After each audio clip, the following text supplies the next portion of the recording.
Gentlemen, we're finally here. Last division for WHIFFL 1. It's a division I'm actually a part of. Samuel Colt in the Nathan Hale Conference, and I'm going to go through all the teams just like I've done already, and I'll try to give you the straight count on where I see everyone finishing. We're going to start out with somebody I've known a real long time in football leagues. We're going over 10 years easily. San Antonio Toros. I've actually did some writing for him for a website that he had put up for fantasy football, and he had run for a couple of years. IDP Blitz. Unfortunately, Cecil had to commit to his real job and couldn't commit to that, and so that doesn't exist anymore. But for a little while, it was 3-4 years, or maybe 2-3 years of good times. He and I talking players all the time and writing about them, and sort of getting back to people who had questions about players. So it was a good experience. But I digress. Let me get back on track here. Toros. Toros has an interesting team. And I say it in the sense of I'm Cecil. I'm a little disappointed, frankly, in what I'm looking at here. This is not the type of team I expect you to be putting together. I see things that are obviously good, and then I see several areas of need. So let's go through your team real quick. You made the trade for Roethlisberger. That was a good move. On a personal note, I have to say I absolutely love Ben Roethlisberger. I would be doing backflips for the rest of my life if he was an Oakland Raider. He's that type of guy. I love how gritty and tough he is. I know he's had some off-the-field weird behaviors or whatever, but on the football field, absolutely the kind of guy I'd love to have as my quarterback. No one can take a beating like this guy and still throw the football down the field. In any event, you've got Roethlisberger with Mike Glennon as your backup, and Glennon showed some flashes, but then he's not been able to hold on to that job out in Tampa Bay. That's a little disconcerting. I know they keep talking about him, about he's the future, but with him already having had his chance at the reins, you'd think the future would be now. They keep sticking him out there, and they're not. So you're left with 32-year-old Roethlisberger, who's taken a lot of beating over the years. I do think, of course, he plays through the entire season, and he does well for you. But if something should happen, you will be looking at Mike Glennon as your quarterback, and that's not a good situation, which I know you're well aware of. The other thing in Pittsburgh is Pouncey is injured, I think, or not signing or something like that, and that's a problem too for Roethlisberger.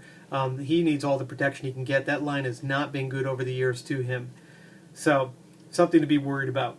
Running backs, you've got this wide collection of running backs, kind of like a shotgun approach. You've got Monty Ball, you've got Rashad Jennings, you've got Martin, Stephen Ridley, Woodhead. Kind of like you put all these guys together who are kind of middling to above middling players. I know Monty Ball is expected to be better. Rashad Jennings had a breakout year. I don't really anticipate him being a great runner again this year. I think it's overblown, his signing. But you've got this situation where week to week you've got to wonder who the heck are you going to be starting every week. I mean, who's going to give you the big breakout points for the week that you need? Not a great situation to be in. On the other hand, there are other teams out there that have far worse situation at running back, so at least you've got players to put out there every week that can give you something. Wide receivers, I feel kind of the same way I did about your running backs. I look at your receivers and I see Denarius Moore from Oakland, Levon Brazel, Mike Wallace, and then Washington, Nate Washington. He's probably your most dependable guy. I mean, Wallace was a big disappointment. Who knows what you're going to get this season. There's talk he'll be better. Hopefully he will be. But all the same, you're not looking at a very deep grouping. You're looking at another group kind of like who's going to be scoring week to week for you. So I see running back and wide receiver. Those are immediate needs for you in the sense of getting really good quality players that you can stick out there that I'm kind of used to a Toros team having. Tight end, you got Scott Chandler and Kobe Fleener. Obviously, Fleener is going to be great. Little by little, he's going to keep upping the ante. He's going to put in more. He's going to play better. He's going to give you points that you need. Your defensive tackles, you only have 2 of them, and then Henry Melton in Dallas is really kind of your main guy. He's never really turned the corner like he should have. I mean, I know he showed flashes in Chicago. I owned him for a little bit, kept dumping him. He just wasn't consistent. The talk, of course, is with this contract, he's going to perform well out in Dallas. We'll see. He's really got no other choice. but he's probably your only reliable defensive tackle. You got to work on that. At the DE end, you have 6 defensive ends. They're all, about average. Branch needs to really step up. He has to start playing a lot better than he has been. Robinson, he could have a little bit of a slip. He's 31 years old now, but he is out in Minnesota where there is a need for a defensive end, so he'll keep playing, and I'm sure he'll produce a little bit here and there. And then Selvey, he was an interesting guy. He had a breakout situation in Dallas. He would need to repeat that, which I don't think he's going to, but he would need to repeat that for you to be successful with the DE spots. So on the whole, I'm looking at these guys. They're giving you just enough to hang in there, but they're not super quality. Linebackers. Kuechly, obviously, he's phenomenal. Warlow was a great pickup. I actually eyeballed him. I think I had him right before you, and then I dumped him for another player. He's been a great little pickup. You went after, you had Hightower. Hightower's been on and off good, not consistent enough. I don't know what it is out in New England. Unless you're Gerard May or a couple of the players, you kind of get swapped in and out a lot, or you get put out of position a lot. And I kind of see that with Hightower. So if he can get a designated spot and stay in for three, 4 plays at a time, he'll be a better player for you. C.O. Moore, nice pickup, UConn grad. I don't know what to make of him. I have him in WHIFFL 2. I really hope to make a lot out of him, but he had an okay rookie season, not actually what I was expecting for him out in Oakland. And then he goes ahead and he sort of could be maybe out of the mix now. I don't know, a rotational player in Oakland. I think they're trying to bring in that Seattle defense, which is a quasi 3-4 hybrid sort of style. I don't know, but he could be a dark horse player for you. And then the bad news, Kiko Alonso, he got his ACL torn. He's out for the year for you. That's a huge, tremendous blow for you, especially when your first pick is at the 2-2 spot. You're going to have a tough time landing a real marquee linebacker there. That's followed by skipping all around 3, which I know you're trying to break into, and you've got a slew of 4s, 5s, 6s after that. You've got a lot to work with after that point. Maybe you can find some diamonds in the rough and somebody will work out for you. Cornerbacks, you got studs there. Emerson, Jennings, although he's 30, Jimmy Smith, and Trufant, along with Mike Jenkins, who had a nice breakout in Oakland. But it's Oakland. Everybody was throwing on Oakland. He looked a lot better stat-wise, fantasy-wise, than he really was. Out in Tampa Bay, I don't know what to make of him out there. I don't really see him holding a job particularly long out there. And then your safety, you've got the Honey Badger. Great pickup. I actually was going to pick him up in each league. Loved what I was seeing from him. Knew he was going to be a successful guy. But I couldn't get him on this squad at all. I had so many of my own safety, so I had to keep skipping him, and then hoping maybe he'd go into the free agent draft. He didn't. But you've got yourself a great player there. So on the whole, Toros, I don't see you taking the league title in the Sam Colt Division this year, not unless you've come up with some great picks and great trades as we go through the season. Let's move on. Islanders. Mitchie the Kid. I haven't heard from you lately. I hope everything is going okay with you out there in Cleveland. I know you've had some tough times. Hopefully everything's on the mend. So let's take a look at your team. Quarterback spot. I do like your quarterbacks in the sense that you don't have a marquee guy, but you've got a whole bunch of guys that you can feel comfortable putting in every week. Kaepernick and Alex Smith. And then Jake Locker, of course, everyone's calling for him to improve this year. This is the year he's got to step up or he's going to be out of a job. And I think he'll be okay for you. I don't know if he's going to be great, but Smith and Kaepernick, those two guys, they really are going to carry you every week at the QB position. You're going to be okay there. Le'Veon Bell comes back for you, and there's all this talk that he's going to be a mega workhorse for Pittsburgh. They're going to run with him, and I'm sure they are. That's to your benefit totally, his benefit totally. It's going to be a great situation for you there. Then you've got Joique Bell, Reggie Bush, and Mark Ingram. Bush is getting older. He's still going to be semi-productive, I think. Joique Bell was a nice surprise out in Detroit. He sort of was the only guy to step up in that spot, and he did well for you. And then we've got Mark Ingram. And, he is the ultimate sort of question mark. He has never lived up to his draft spot. I know you're paying a lot of salary for him. I got him over on WHIFFL 2. I picked him up for a quarter, hoping that he would be a nice surprise. He showed little flashes, but this is it. You and I get to watch him this year. This is a year he either does something great or he doesn't, and he's out of a job because his rookie contract is going to be up. So he's playing to get paid. I like that situation. At wide receiver, Boyce, Dobson, Edelman, who's a poor man's Wes Welker, Stevie Johnson, who's out in San Francisco now, which is going to be better than him being in Buffalo, Julio Jones, and Kendall Wright. You got a nice group of receivers there. You've got a bunch of dark horse guys, Boyce and Dobson. I don't know. Those guys, a lot of talk last year that they were going to be stepping in New England and they were going to all be sort of new weapons for Tom Brady. They really never manifested into anything. That's a worry. And I know, though, wide receivers in general, they take about 3 years to develop. It's a complicated position. But those guys, they've got to step up right away in New England, or you don't get that playing time. You don't get that learning on the job time. Belichick and Brady, they don't allow for that.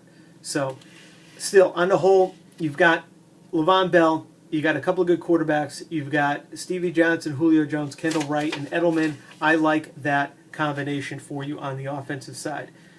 Tight end, you got Jared Cook, always projected to be this great, breakout guy. Never really got there. Heath Miller, he's 31. He is a security blanket for Roethlisberger, but does he have anything left in the tank? Who knows? Kind of a questionable position for you. If you could draft something, that would be good. At DT, you have, let's see, Harris and D'Amata Pecco, and then Vince Warfolk, who comes back for you after injury. So you've got 3 guys who can get the job done. Harris was a nice surprise for you. He put up 24 points. If he can do that again, that'll be great. Pecco is obviously considered one of the best defensive tackles in the NFL, but he may not be the same situation when it comes to fantasy.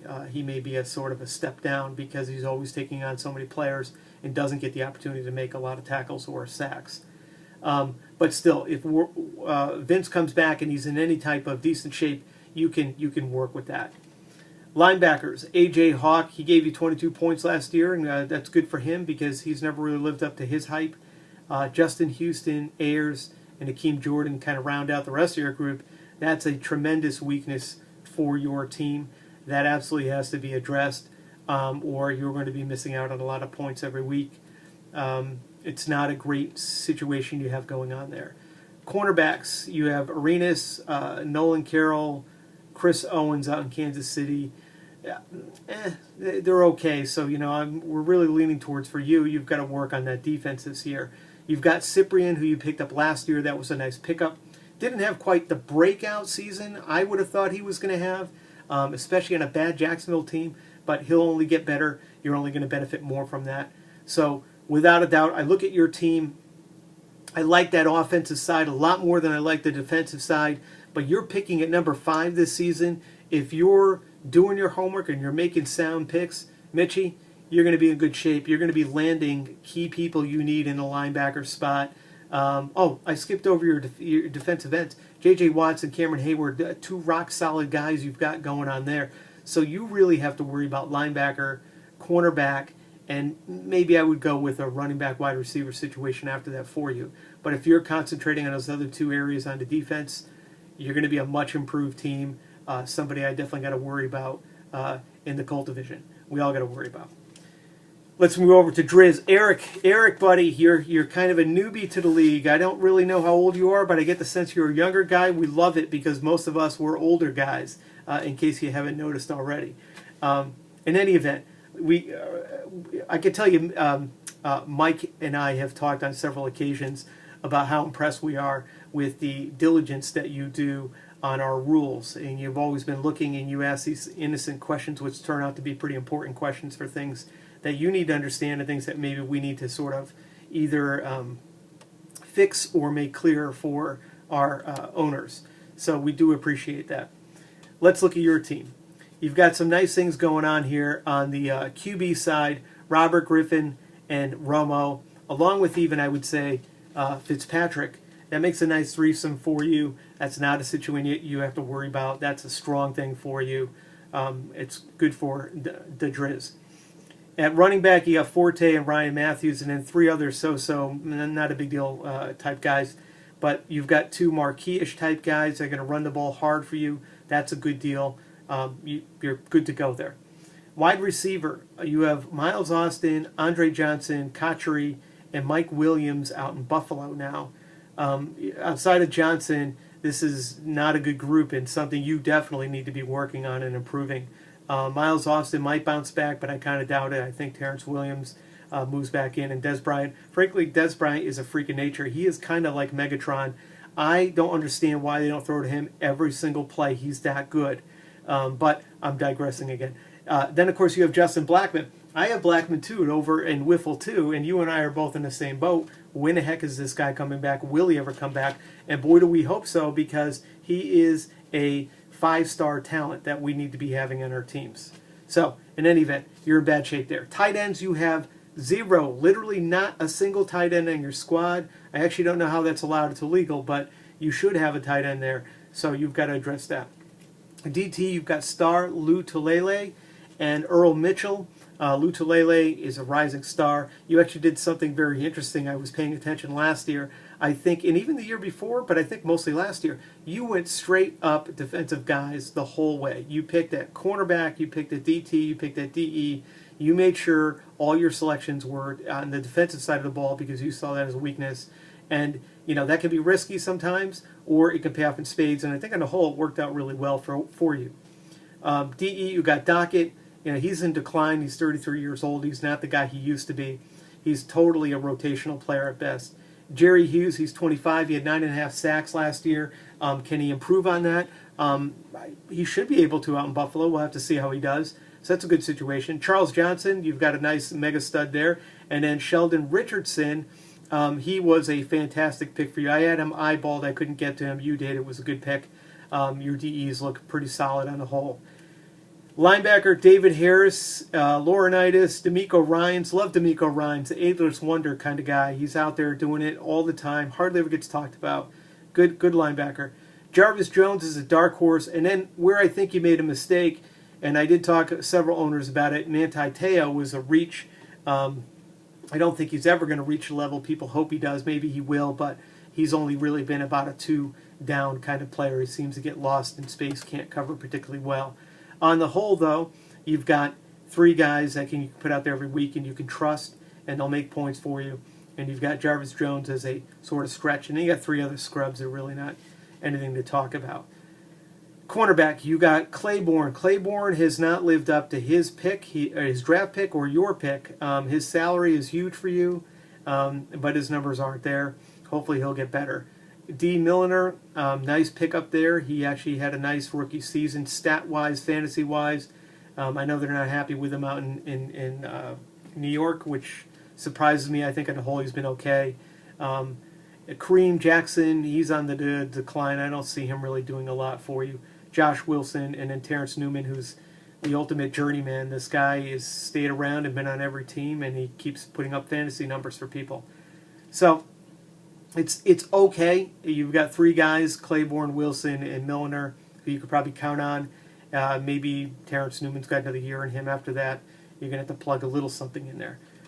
You picked up Barry Church. He turned into a nice fantasy player. I don't know that he's a great strong safety in particular, but Dallas they've had such a crummy defense. Beggars can't be choosers. He's out in the field.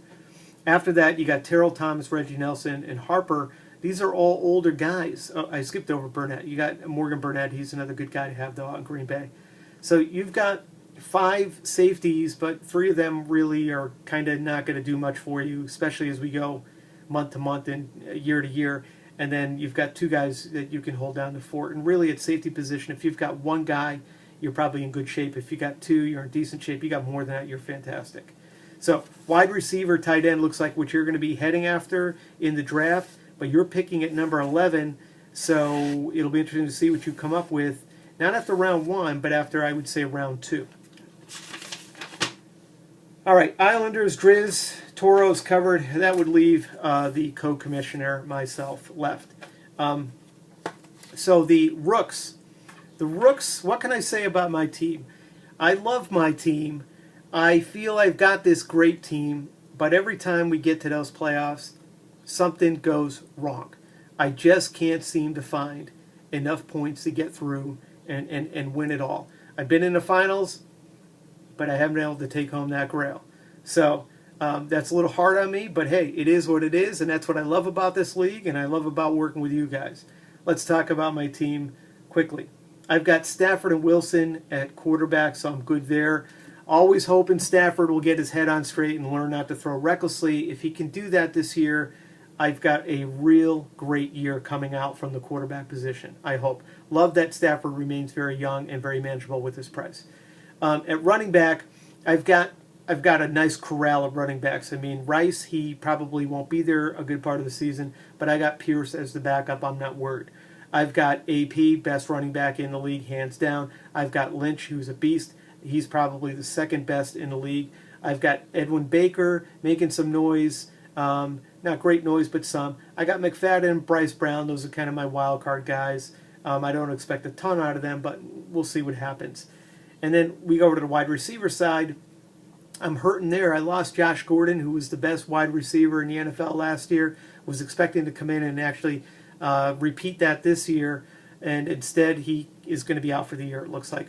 I've got Colston, though, who I expect to be his normal self. He's completely over his injury. He's good for almost a touchdown every week. Love the guy. I'm going to ride him until he dies. I've got Decker and Macklin coming back for me, so that's a big help in losing Gordon. I've got Marshall. Marshall's a top 10 receiver. I got Owusu, who I picked up in the auction, and I was very happy to get my hands on him. I know Tampa Bay is a little crowded with the wide receivers, but he is showing himself to be a really kind of impressive receiver, and I kind of like what I'm seeing there. And then I also made a point to go after Marquez Wilson, who I had drafted last year but couldn't hold on to him. I dropped him and made sure I got my hands on him again because I think in Chicago with a new line and Cutler throwing well, and you've got Alshon Jeffrey and you've got Marshall, I think this kid is going to be open a lot in some gaps, and if he can learn to run those well, I'm going to benefit from that. So I was really happy to get my hands on him. Then I got two other wild card guys. I've got Kenny Britt, who they keep saying is doing all right in St. Louis, but hey, it's preseason.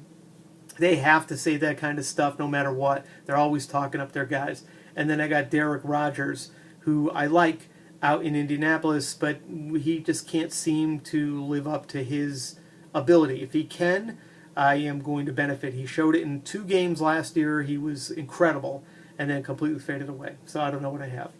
Tight end weakness for me. I've got Ertz and Kelsey, Finley, and Rivera out in Oakland. I call it weak because none of them have put up points with any regularity. I don't trust a single one of them. Kelsey is coming back, though, from injury. He really hasn't gotten a place. It's kind of his rookie season. And then Ertz is in that Chip Kelly, multiple, everyone gets a chance to see the ball type offense. I think he's going to develop more, so maybe I'll be a happier man by season's end. But right now, things aren't looking great. Defensive tackles, I'm gonna pat myself right here in the back. You see it on video because I've got definitely the best threesome out of anyone in this league, hands down. Between McCoy, Kyle Williams, and I've got it all. Okay, I've got definitely the best 3. I don't worry any week to week about who I put in. They all end up with about the same points, so I'm good to go there. Defensive ends, I've got Jared Allen, who's going to be, I think, good for another year, especially out in Chicago. I like him there. I've got Dunlap. I've got Wake, who I picked up in a trade. He disappointed for me last year, but I think he rebounds this year. He's got maybe 1 season left in him of real good play, and then we'll see what happens after that. And then I've got Thornton out in Philadelphia as my dark horse kind of guy, so I'm doing okay. Linebackers, Gerard Mayo comes back to me. He was injured. That was a huge loss for me last year. It's going to be a big hurt for the people in the Colt Division this year getting Mayo back. I've got Davis, Ogletree. Ogletree, he's not really in reality a great linebacker, but for fantasy purposes, he's a good guy to have. I got Ellerby out in Miami. He'll do all right. I got Timmons. He just keeps plugging along and putting up points and sacks and getting in the occasional big play, so I like him. And then I've got Audie Cole and Vincent Ray out in Cincinnati as my dark horse guys. I think one of these two is going to blow up this season. I'm kind of leaning toward Ray right now because a lot of talk in Cincinnati that he's been really impressive. I saw him in some games on TV, and he looked just fine to me as a linebacker, so we'll see if Cincinnati agrees. Cornerbacks, I got Xavier Rhodes, Alterin Werner, Sharice Wright, and Dwayne Gratz with Micah Hyde thrown in there. this is a respectable group of 4, especially if Rhodes continues to move up like he's expected to. And then Werner is Werner. He's one of the better cornerbacks in the league. I know I've mentioned this 8,000 times just about. I absolutely despise cornerbacks, and it's not because I hate the position or the people that are there. I despise it because of the inconsistency of how so many of these guys go from year to year. And I always feel like I could just pick up a guy out of free agency pool and who's kind of hot or is developing, and I'll be okay that way. So that's my rationale there. If you haven't heard it for like the 8 billionth time already, let's make that 8 billion and 1. At safety, might be a little back padding going on here again, because I have Eric Berry, Cam Chancellor, T.J. McDonald, Bernard Pollard, and Eric Weddle. These are 5 guys I can stick in, and I don't have to worry about any of them. They're all going to produce for me. I love Eric Weddle. All the guy does is go out and produce 1.5 to 3 points every week. He just does it religiously. Bernard Pollard's great. I'm rock solid there. So, on the whole, when I look at my team, and I'm trying to give an honest review here, I would say, you know, my weaknesses are probably going to be at tight end and maybe not much depth at quarterback. I've only got 2 of these guys. After that, I feel I've got a strong team, and this is me trying to be humble. I think I take this division again. I can't really see anyone threatening me too much unless Driz has a great draft. Toros, Islanders, you know, Mitch, you're getting there. You got to get a few more pieces in there. You're in a good draft spot. Maybe it happens for you. Maybe not this year, but next year you become a serious contender. And then I'm going to say Toros. And of course, like anything else, this all has to do with whether there are injuries or not. So there you go. I've covered 4 divisions for WHIFFL. I hope you guys had fun watching these. I know some of these are pretty long. Maybe you guys absolutely hate them. If you do, that would be good to know too, because then I'll just stop doing this kind of stuff. If you like it though, I can slap some more of these together. So take care.